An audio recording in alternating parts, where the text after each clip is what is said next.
How you going, mate? Good, yourself? Yeah, good. Good to be here. Thanks for having me on the show. I guess an introduction is it's our first episode for the Oceanside Services podcast, where we're just going to run through all things essentially emergency-based works. Yep. And we're based here on the Gold Coast. Business been around since 98 or something like that, I think it is. Yeah. Been around a while. Yep. Seen it all change. I guess the first question is, what made you say yes to jumping on a potty? I don't know. It was intriguing, but Yeah. I would say, I don't know, just to highlight sort of the back end of what we do. Everyone sees the tradesman that comes to the door. Yeah. No one sees every single movement behind that before and after. That's very true, yeah. What about yourself? I kind of, in a way, like a sort of an educational thing, because at the same time, I got no idea what happens in the behind the scenes of the plumbing, or even on the front hand of the plumbing. I've never had a plumber to my house. Yeah, good point. I'm also sort of intrigued that we can get into the details of everything that's different between plumbing and electrical, especially in the way of certification, because obviously you're gas and plumbing, so I know there's a lot of certification around gas works, and even into all the commercial maintenance stuff for all the plumbing. There's a lot more behind the scenes stuff than I knew about until coming into this job, where we sort of work coincide with each other. So yeah, that's a little bit of what I just want to sit in a room with you and talk, mate. Don't take a number. Yeah, no, I love it. Yeah, sweet. Yeah, right. Well, do you want to kick things off? Just give us a rundown of your career, your background. Where'd you come from? Grew up in Northern Rivers. Moved around Australia a bit prior to that, but did most of my growing up in Wollongbar. Yeah. Shout out to Murbar. My old man's a plumber gas fitter. Yeah, right. So yeah, I didn't want to join. I didn't want to be a plumber. I wanted to join the army, but Dad said, get a trade, mate, sort yourself out for anything that happens in the future. So I did that. I started my apprenticeship in Byron Bay. Yeah, right. Worked for Cape Byron Plumbing. I believe they're still going. True. They were a company that did both. So they did maintenance and construction. And construction stuff, clean new builds. So all sorts of maintenance. Smaller maintenance team, bigger construction crew. Yeah, there's a lot of businesses that are set up that way, I reckon. Yeah. Which I think it was great, because you had to cut your teeth on site first. Like, Big Boss back in the day was like there's no cruising around in the truck, eating pies and drinking cokes. You can cut your teeth on site on the shovel. And then sort of move across from there. So did they have you in like the projects division in the early days and then move you over to sort of service work, or were you sort of spread around the whole time? No, they kept it pretty clean. So the only time you went across to like the maintenance division was if there was like a big all-dayer. Yeah. Okay. Or if the site work was like sort of leading up to Christmas and not much was happening, or we're at lock-up stage or whatever. Yeah. They'd push you across. You pretty much just dig a hole somewhere. Yeah. And then from sort of there, I moved to a company in Tweed. Yeah. We serviced like Tweed, Northern Rivers, sort of back down to Byron, but mainly Lower Tweed, Lower Goldie. Yeah. And finished my trade with them. Yeah. So finished my trade there, stayed on. Yep. And became leading hand. Yep. Sort of was brought in on that business aspect. It's a massive world behind, spinning spanners on and digging holes. Yeah. Huge, massive, steep learning curve. And at the same time, boss man there was getting out of the trade to become a teacher, school teacher. Okay. So he sort of said, here's your guideline. And, Did he pass the baton to someone, or is he still there, or what's he doing? Is he teaching? Yeah, he's a school teacher now. Yeah. That company was sort of liquidated. Yeah. But the name has been bought back. Yeah. So they're still operating. Yeah. Just one guy down on the Tweed. Yeah. Okay. He's a good dude. Yeah. And then went and subbied. Yeah. Nice. Yeah. So that's also a big learning curve. Yeah. I feel like there's not enough training in the trade world to set you up to subby. Like obviously, everyone talks about it, and you sort of get your licenses and you find yourself on site one day going, oh shit. Yeah. Were you like subbying back to the company that you sort of finished up with, or did you sort of have to go straight out on your own? Did they sort of look after you, go a couple of days a week? Like a lot of people do that when they go out on their own to start with. Yeah, initially that was the idea initially, but I think I spoke to the guy that I was on wages, and I said, look, sort of, this is going to snowball. Let's just make a clean cut. So I did go back and subby back to him periodically on some of his bigger projects because he only had one other tradesman, and we ran that similar split maintenance construction. Yeah. So I'd go back to help from time to time. Yeah.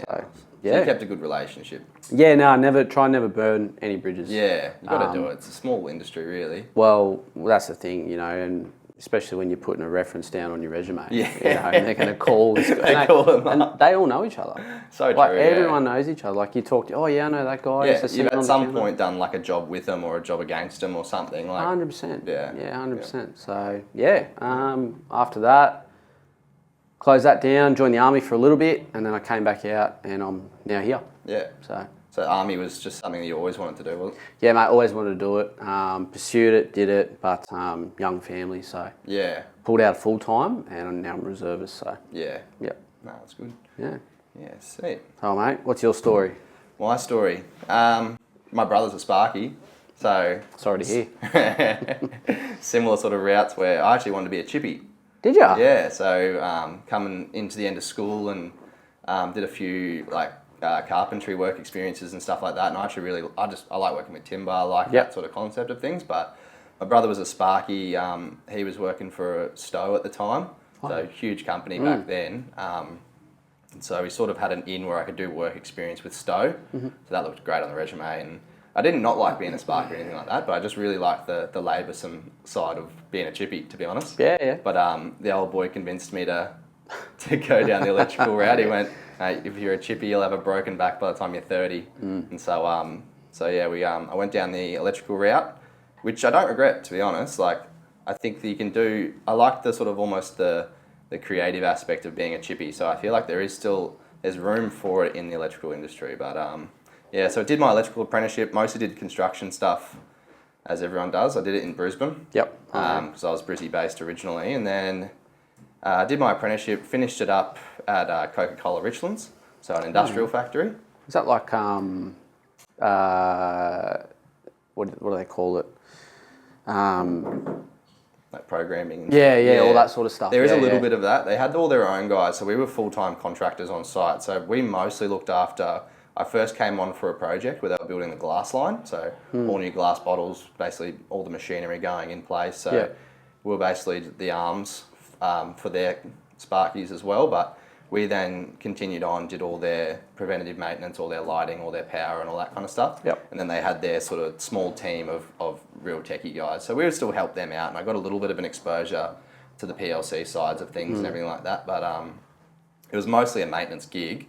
But then that sort of started to quieten up, and I found another job where it would let me essentially move to the coast, which has always been sort of my goal. Even growing up, I was growing up a surfer, living in Brizzy, so every weekend I'll spend a couple $100 in fuel and shoot down and sleep on the beach and sleep in the back of cars and stuff. My first car was like a little BMW sedan, so I used to throw my board and sleep in the back of that. Like I had to pop the boot and seat were down and everything. It was crazy. So as soon as I found a job that would let me move to the Gold Coast, and this was sort of just before I feel the Goldies started booming with construction, so work was very limited on the Gold Coast at the time. So I got myself a maintenance gig who covered Q-Build, so all government housing stuff. So from that I was able to move to the coast, and so then I've basically been doing that essentially doing maintenance work for 8 years or something like that. Just about, and mostly just domestic service, commercial service, that sort of stuff. So that's pretty much my career. And then in the lead up to coming over to Oceanside, I bounced between a few Goldie companies towards the end. The company that I was working for all that time were a Brizzy-based company still. They just had work on the Gold Coast. But there was never really any opportunity to grow from there without being Brizzy-based. So ultimately I decided to leave. I went over to a construction mob in Byron, actually. And so within the first week, there was one building those mega high-end multi-million-dollar mansions right on the water there. Within the first week, the builders went bust. No way. And so I got a text from the boss man who I'd only just come on with. He goes, mate, that's your whole job. Like that's... You're kidding. Yeah. He was very apologetic. He was such a nice guy. I see him in the surf every now and then, but he was just like, I got nothing. No way. Like, just in the drop of a hat, the project went under. I think the project eventually kicked back off, but months later it basically got bought out by another builder, and it was one of those big Melbourne high-end mega construction companies. You drop out and run back in the hat with a different name. So was this down in Watergoes? Yeah, one of those big mega mansions right on Watergoes Beach. Same spot down there. Yeah, crazy. I remember the views, you're sitting on the deck and just like looking at it and going, holy, imagine this. Crazy. So crazy. But some of the things that they were doing at those houses was crazy. So after that, I actually went to a little mob where I did a few high-end builds for about 6 months, which was same thing, really crazy. I actually picked up a bit of an interest in lighting design. Oh, yeah. So I went and got all my qualifications for lighting design after that, and then started to run with that for about 6 months. But I like the fast-paced just the fast-paced work of service work, I think. And I think I got drawn back to just coming back and doing service work in the sense that I don't remember the last time I was bored at work. 100%. It's reactive. Every day is super reactive. Everything's like drop of the hat. Starting a day with maybe two jobs in your day and finishing it 8 or 9 done. And all of them, it's like, it's essentially emergency works, which is essentially what we do, which is why I jumped over to Oceanside. I saw the job pop up and I wasn't unhappy, but I wasn't the most happy where I was, and I saw the job opportunity pop up and applied and jumped on the tools here, and then eventually worked my way through the ranks and now electrical service manager. When did you come over to Oceanside? Was that straight from subbing, or was that? No. So I went subbing. Actually, I forgot. I worked for a Brisbane-based company when I got discharged from army, and I went straight to just found work. But they were advertising on the Goldie, but I actually did no work on the Goldie. And I live on the bottom end of the Goldie, so way down south. So driving to north end every day got pretty old. So I was there for a little bit, but then I came here. I think I'd updated my resume, and Bretto just called me, said, looks like you're local. And I was like, I'm 5 minutes from the shed. Literally 5. I can be there in 10. So I'll come in for an interview, and the rest is history. Sort of same thing. I got lucky with some changes in management and got asked if I'd like to have a crack, and here I am. So it's good that they sort of bring guys from within, eh? 100%. Well, they invest within. So. No, it's good in that way. I actually remember, I think it was my first day I did a hot water system with you. Yeah, that's right. Actually. I think you were late, actually. Oh, God, get off it. What are you talking about? That was a good one, actually. That was a really good hottie. That was a doozy. Joy. So obviously we're both in management roles. You're being the plumbing manager and I'm electrical manager. Sort of, how did you find that transition? Obviously, with the background that you obviously done your subbing and stuff, but how did you find jumping into a management role? So a little bit of experience leading hand, but leading hand of a smaller, much smaller crew, much smaller scope of works. And then a little bit of experience with subby work. Obviously, you need to organise your own stuff. You need to be on top of your stuff. Exactly. Otherwise, I mean, you can do it without. The service world in general, 100%. No one's looking after you. You're looking after yourself. 100%. So, sort of, but coming here, I don't know, you're given the tools to sort of, run your own ship, sort of, within your van. So it's just you, your van, your phone. Obviously, you get dispatch and you have a manager you deal with. But if you sort of run your own ship, you're good to go. So it was a little bit, I will say, is weird.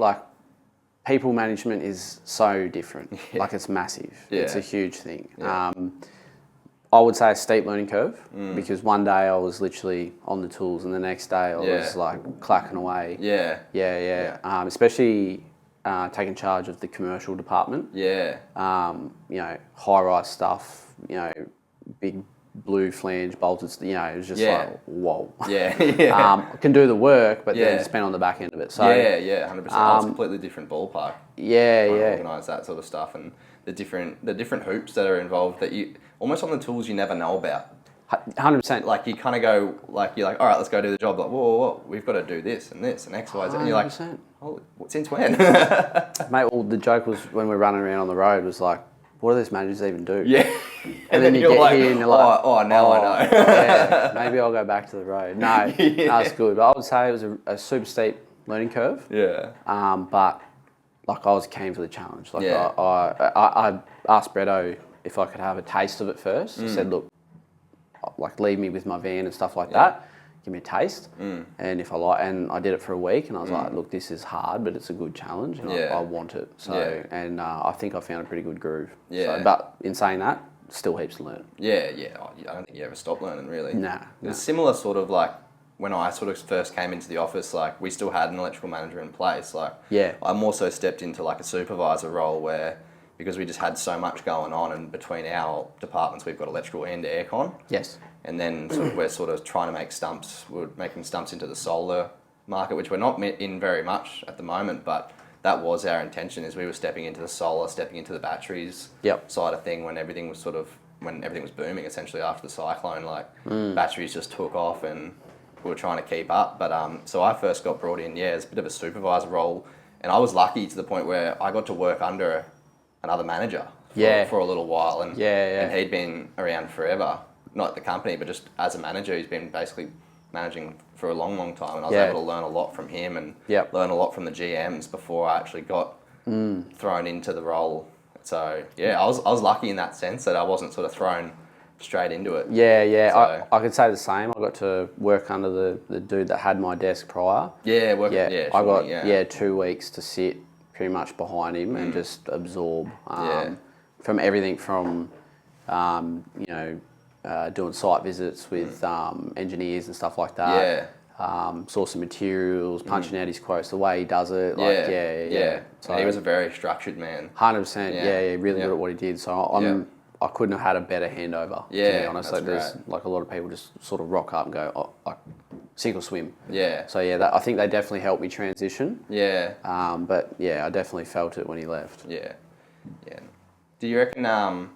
Like, do you reckon you took on a little bit of his management style, or do you reckon you sort of brought your own flavour to it? Like, I think we, on that front, we're two very different people. I don't think I took anything on board like that way. Like I learned a lot from him, but probably not on the management front. More his procedures, but less so the way that he would, as a people manager, really. 100%.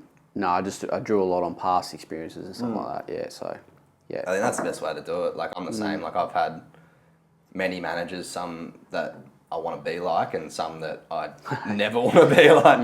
So it's sort of like I sort of like to think that you sort of take little aspects of each thing and you apply that to yourself to the point where you know in every situation you kind of think, oh well, how do I want to have been spoken to about such a matter, you know? 100%. If you've made a mistake, how would you want to be spoken to? So to the point where I feel like that's the best way to get anything really, and sometimes you have to be hard, and sometimes being soft is probably the better way to do it. If you you got to find that balance. It's it's funny on that aspect, but we also have to cater to a lot of people. Let's take example. 10 dudes work under you. That's 10 different sets of personalities. 100%. And you got to figure out people's personalities and how they respond to things. Like you go one and you're like, oh wait, that's not working at all. Like you can see like this, because you need like maintaining a good crew is like the most important aspect to anything.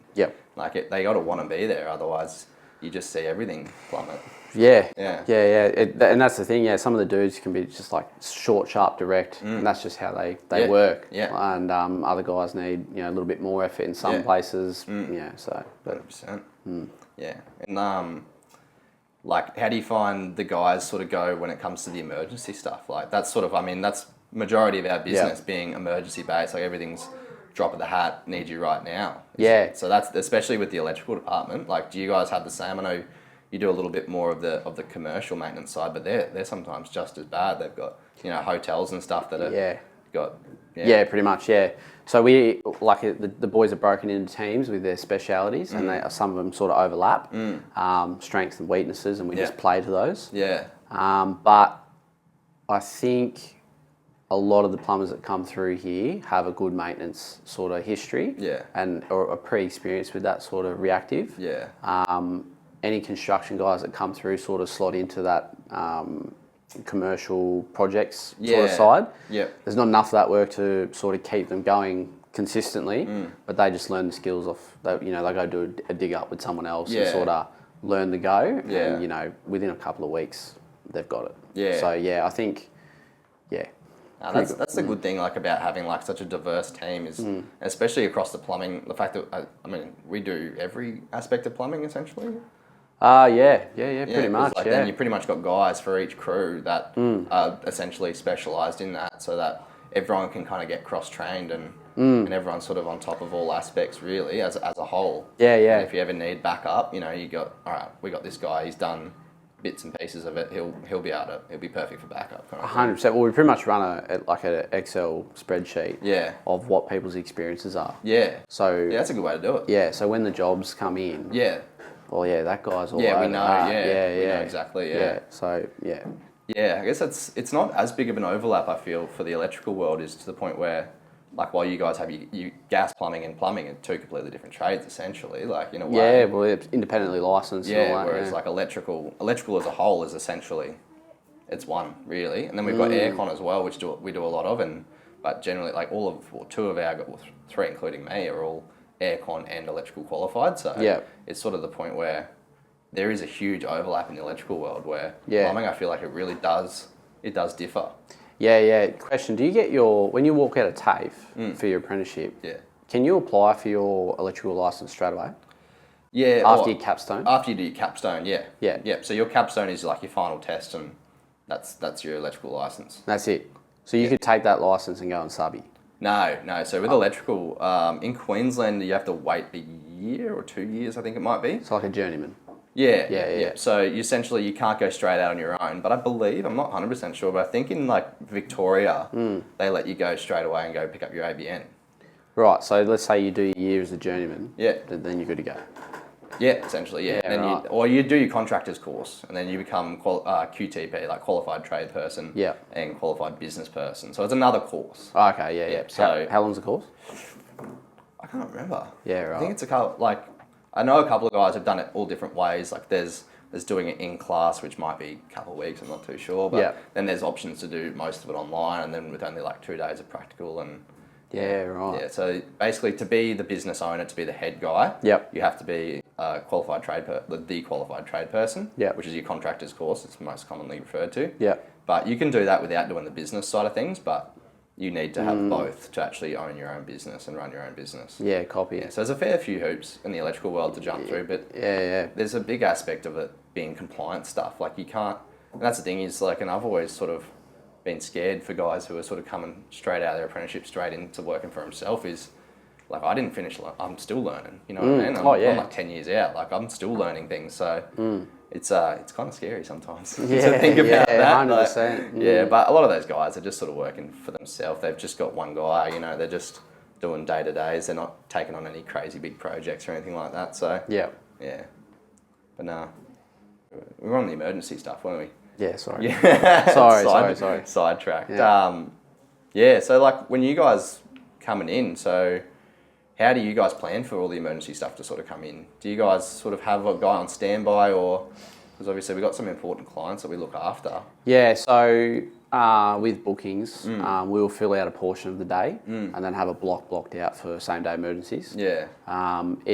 It is movable, so we can move it from person to person. Yeah. We don't really hold it for anyone specific in reserve. We don't have this allocated slot, but No, but we can, obviously, being reactive, we have to be flexible. Yeah. So there's not, or you would remember, there's not a day that your first 4 jobs stayed your first 4 jobs. Yeah, 100%. So you see can you quickly run out to this one? Oh, you're in this area. Yeah. Just quickly shoot into this guy, go see that guy. And, or your last 2 get dragged away. Yeah.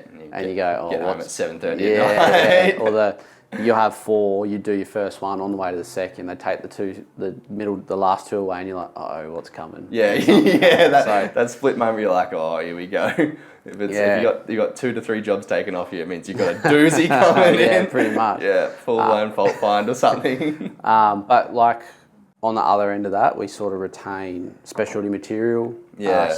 Or you do? Yeah. So pumps and stuff like that. Yeah, true. On site, we have some stuff. So a lot of the places that we service, like where the plumber there, we keep material there. Yeah. That's sort of that specialty sort of stuff. Yeah, so. we were doing that a little bit with some of the hotels that we look at, where we sort of just keep some especially because if they've got specific fittings and stuff. Yeah. On site, we just went, look, let's save everyone the effort. If we come for after hours. Yeah. Like the fitting being on site, ready to go, because a lot of them they're in fire stairwells, they're in areas that need to be lit up, that they can't have guests and stuff tripping over and having incidents. So yeah. But no, it definitely is a bit of a game changer. Yeah, it takes a bit of planning. Yeah, it does. Yeah, you sort of it's always on the back of the mind. You're never not thinking about it. Like even when you're like, say we get a quote approved and we've got a gap to fill in the day. Yeah. Like, well, that's a perfect spot for it. Be like, well, hang on. What if something comes in? Yeah. So it's always you're always onto that thing. You're like, oh, we got to keep things clear, but at the same time, like, what if something comes in? Yeah. And then that bloke who's meant to just for us meant to be just going to a quick changeover of a light or something like that, or ends up getting a full blown switchboard upgrade because at the last minute everything's just burnt out, and that's the biggest one that we get on the Goldie. 100%. Just having things that are just like so on the brink of just total collapse that have just been neglected. Corrosion. Yeah, too close to the beach. Corrosion's the biggest killer. Is that the biggest killer for you guys too? It can be. All just like salt and... Yeah, so anything on the coastline, so from let's say Rainbow Bay, all the way through to, Main Beach.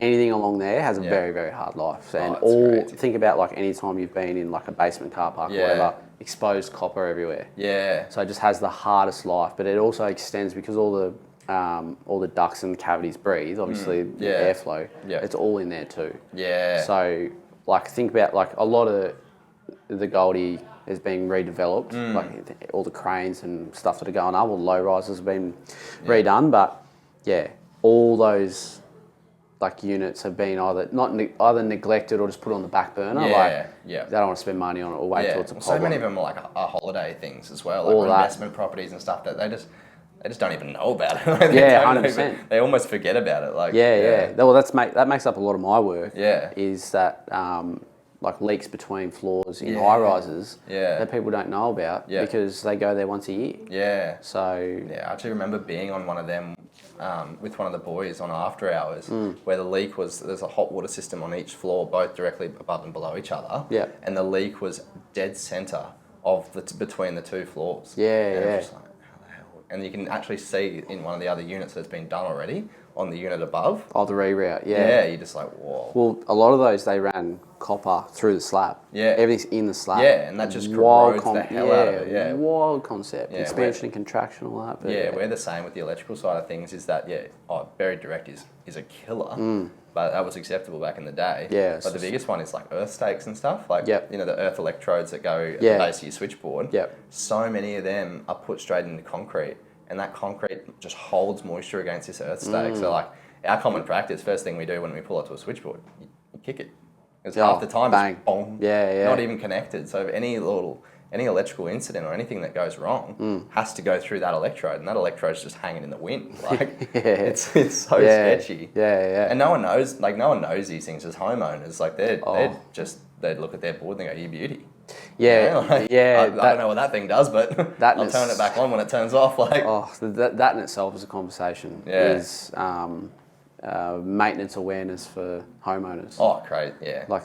It seems to be there's a lot of people that are definitely onto it, but that theme of preventative maintenance. Well, I've spent money on this house. Yeah. And that should be it. Yeah. They go, I've spent a lot of money on this house. Yeah. Or even ones where you get aircon in. And you just you're just like, oh, we've spent money on... I've got aircon. Yeah, I've got aircon. Yeah, that's it. Yeah. All these things come with maintenance. Yeah, 100%. Yeah. I feel it's been lost through the generations. Oh, 100%. If you go to an older couple's property, they're all over it. Yeah. And they're replacing, sometimes in our opinion, you probably don't need to do that. Just do it. But they're really they're looking forward always. Yeah. And they're like, all right, well, when this goes, what do we do? Oh, it's so funny when they're like, I've actually researched what we can do. And I'm like, thanks, you just did my job for me. Yeah, I know. Yeah, no Let's sales. do it. Yeah. This is the cost. Let's go. But I definitely feel Not in all cases. We definitely moved into a replacement era. 100%. Wait till it dies and replace it rather than... And obviously that does come down to essentially a lot of material costs when you consider back in the day versus now. Yeah. Like I remember when LED downlights first came out, they were like $40-$50 each. Yeah, right. And now you can get cheap ones for like $5. They're gross and they don't work very well, but they're $5 from Bunnings. Like, But same with like compliancy, I feel like more's been added to it. So, you know, for example, someone's connecting to a dishwasher, they just hook it up to a garden hose underneath the kitchen sink. Now you've got, you know, proper isolating valves, pressure limiting valves, and they all come at a cost. Like, So, Yeah, it's just a moving generation, really. I wonder what the next one will do.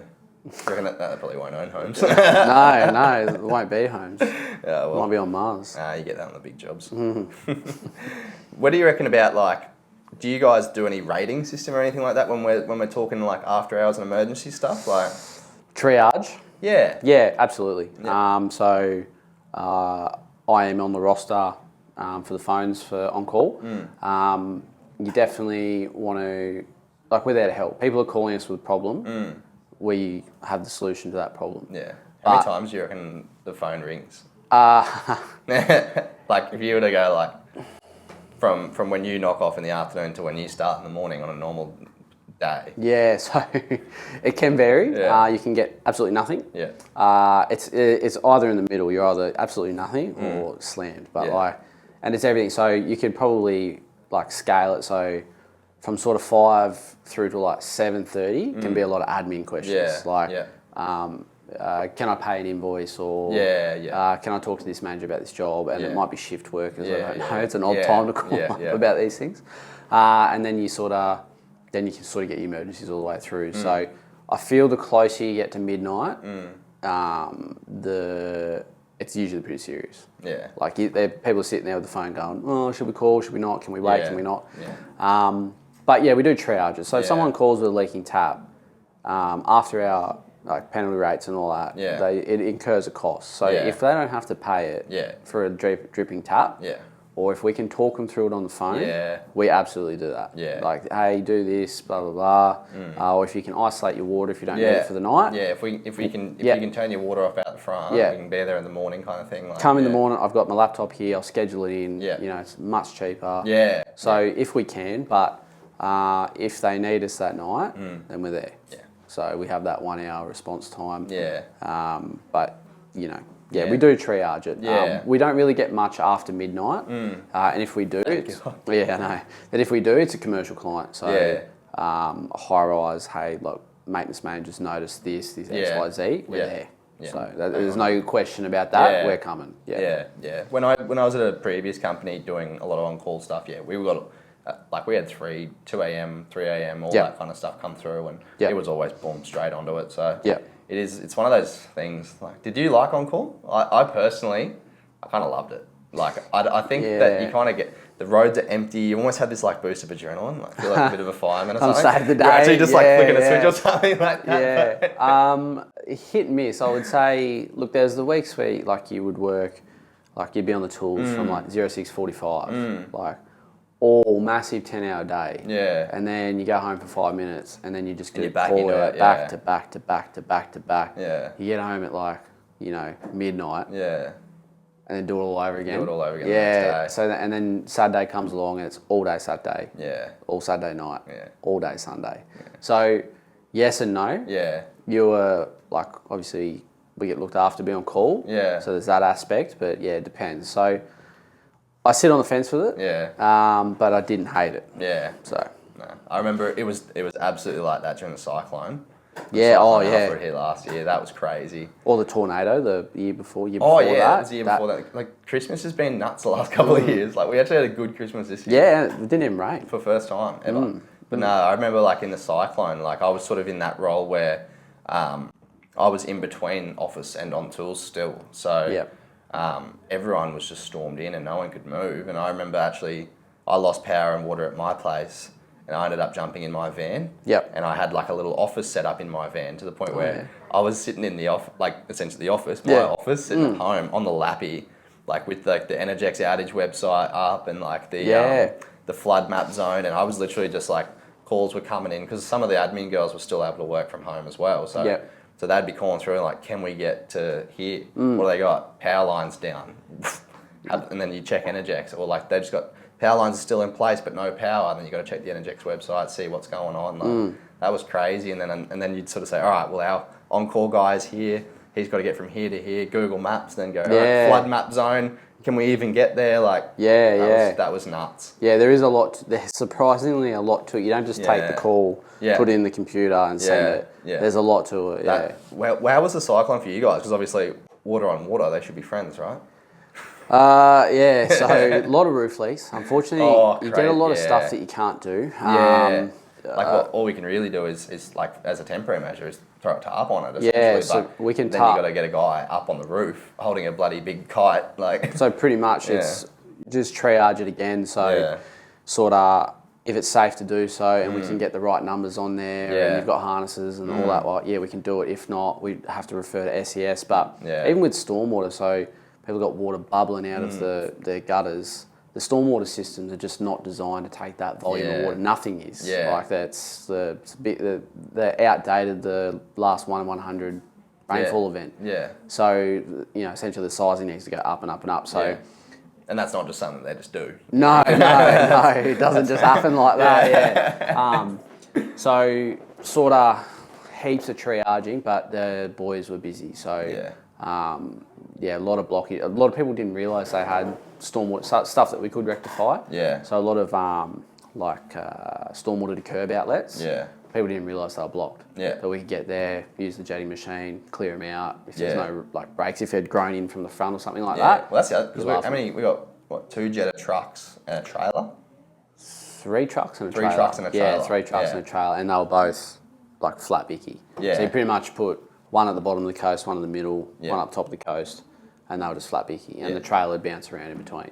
So what's in the trucks? Like is just high pressure hose? What is it? Yeah, so the trucks have high pressure jetting equipment. They have multiple cameras, so we've got longer cameras to do longer straight runs. We've got smaller cameras to do smaller pipes, stormwater versus sewer to different radius bends and stuff like that. And then all general plumbing equipment. So the trucks themselves carry more like dig and repair stuff, because if they clear a blockage, camera blockage, they can dig it up on the spot and fix it. So they're sort of like the leak detection crew, pretty much to drive those ones, or not leak detection. Underground service. So more like blockages and like dig and repairs, and then general maintenance. We do have like specialised leak detectors. Again, but they run around in vans. Gotcha. True. But I was actually going to come back to what you said about having the crew when you're after hours as well. Like, I think actually that's saved us so many times when we've had jobs that absolutely need 2 people. We had like a solar system literally catch on fire on the roof. I think it was like New Year's Day. And that was cross department. A plumber went to assist. So we had the plumbing on-call guy out with the on-call sparky. Because obviously we're on 2-story roof. We need to follow, that's the thing is we've got to follow all of the relevant safety protocols 100%. Even after hours. 100%. It's not like old mate rocking up in his pluggers and boardies, just getting it done, getting paid overtime rates. We've got to follow every protocol that we have during business hours, after hours too, which is safety equipment, which is bollards, which is barricades, which is ladders, everything like that, to the point where it is a hard one to manage sometimes. It is. I reckon that's definitely a little behind the scenes thing that that sort of really catches up. The sense that I know that the boys had to come here and grab our safety equipment because 100%. At the end of the day we've got live panels there. It was a beaming hot day. Those panels, you don't just turn a switch off and they turn off. Oh, it's still working. They still run. And that's why it was sitting there arcing. When we first showed up, that inverter was still not the inverter, sorry, the isolator on the roof was sitting there just still arcing. Wow. So the boys had to sort of follow the proper protocol with we had fire blankets on standby, we had fire gear on standby. We'd have to isolate the panel with the proper solar blanket to the point where you block out all the UV and unplug panels one by one to reduce the load before they could do anything really. So it's and it was literally, if we didn't have that 2-person protocol for after hours, it's not happening. Old mate would have been it could have been bad. Like It he could already have been. had the fireys out. Yeah. And the fireys were just like, we can put the fire out, but you need to get the solar panels disconnected, otherwise it's just going to keep on catching on fire. Like, Yeah, 100%. Yeah. Yeah. And that's the biggest thing, is that safety thing. Like, Yeah. you can't just, you got to like draw that line. Like Yeah. we are that middle communicator. Say, Yeah. look, I know you have an issue. Yeah. I just can't send this bloke up on this roof. Yeah, like, yeah. They'll be like, oh, it's just you just got to jump up there. Oh, it's only 6 stories. You just jump on the roof and do it. You know, like, there's someone's life. Yeah, 100%.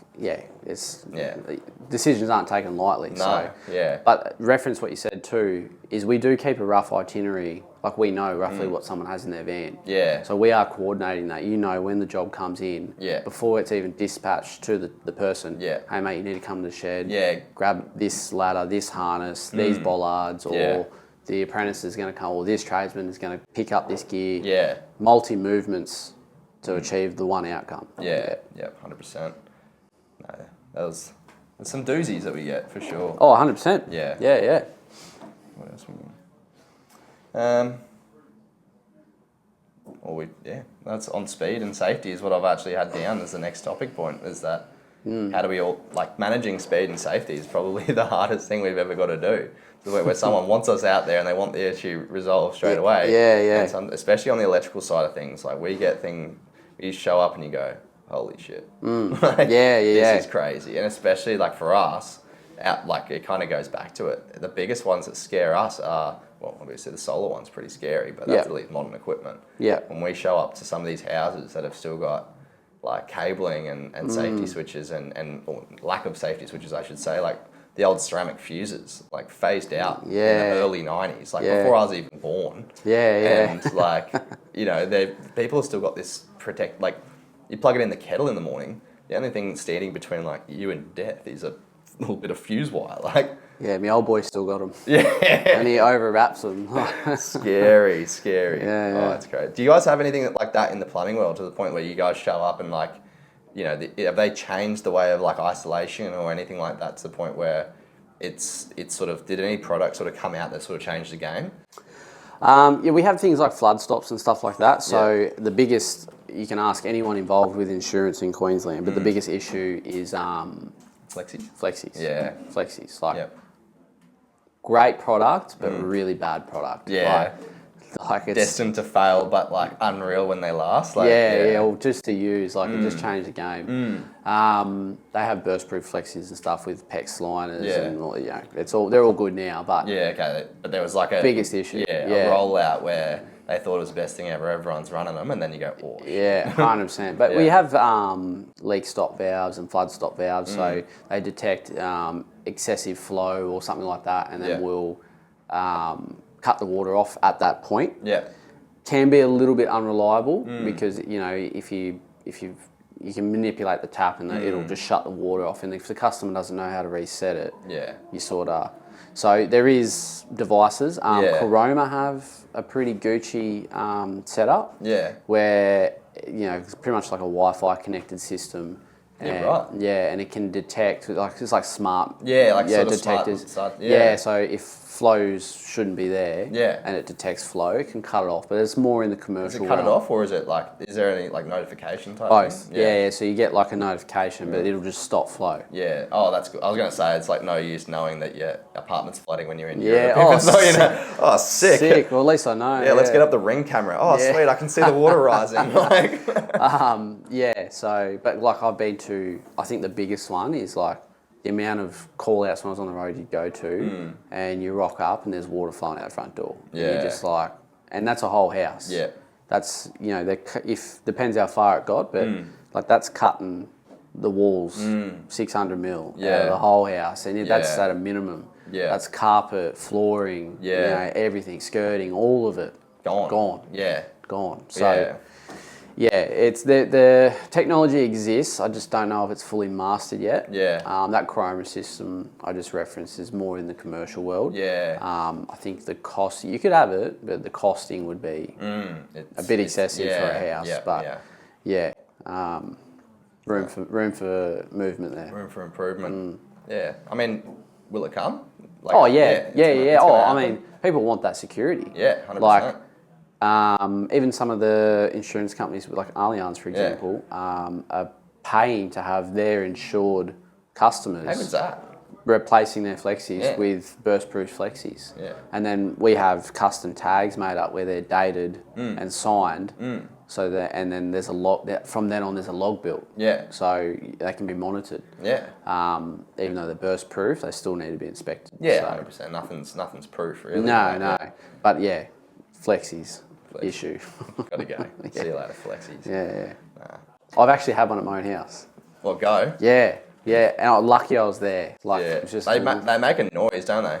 Actually, no, this one, nothing. This was on a washing machine. No? The missus was just doing the washing and I was just hanging out with the kids and she's like, oh, what's all this water? And I'm like, reactive mode. Yeah. Obviously, lucky I carry that sort of stock. Yeah, you jump in the van. Yeah, but... that's funny. I literally had one of those moments coming home from work yesterday, because we had like a little bit of rain, but I've come home and like my gutters are overflowing, like dripping. Oh, yeah. But it's coming from the top story, so the top story sort of got bedroom, bathroom, and then it sort of goes on to like a deck with a little roof coming down. Yeah. And there's water that's still leaking off the roof. And I'm like, it stopped raining hours ago. I went, oh shit. Panic mode. Sprinted upstairs, like thinking, I was thinking burst flexi or something underneath the little basin. Yeah. And I was like searching around, I'm looking for water. I'm like feeling the carpet and stuff. I'm like, what's going on? Yeah. And I went up there and it's just like absolutely chockers. Like we got some possums that cruise around our joint. Yeah, and right. they've made themselves like a little nest. And I think it was just all this water built up in all the gunk. Then it retains was some just liquid. dripping out. But I was like, oh shit. It was the first thing I thought of flexi. I feel like everyone knows like burst flexi. It's funny. I've never experienced it on that end. Yeah. And it is a panic. Yeah. Because it's like, I've got timber flooring and all that sort of stuff. Yeah, I'm like, I've got timbers at mine. oh my God. We contained it, but that initial like water that shouldn't be there is a panic. Yeah. So it was actually a good experience to experience it on the other end. So, Yeah, no thanks. Two things I don't want is flooding and electrical shit, to be honest. Yeah, right. That'll do it, son. Thank you for your time. That is our first episode done and dusted of our Oceanside podcast. Yep. Cheers for coming in, and that was a good chat. Yeah, it was. I've actually learned a fair bit about plumbing now. Yeah. Maybe I'll be a plumber. You reckon I got it? Oh, you're probably too smart, mate. Too smart. Oh, there we go. Yeah, too dumb to be a sparky. I'll cop it. Yeah. Alrighty, that's a wrap, and cheers for tuning in. Cheers for being here, Zach, and see you next week. See you, mate.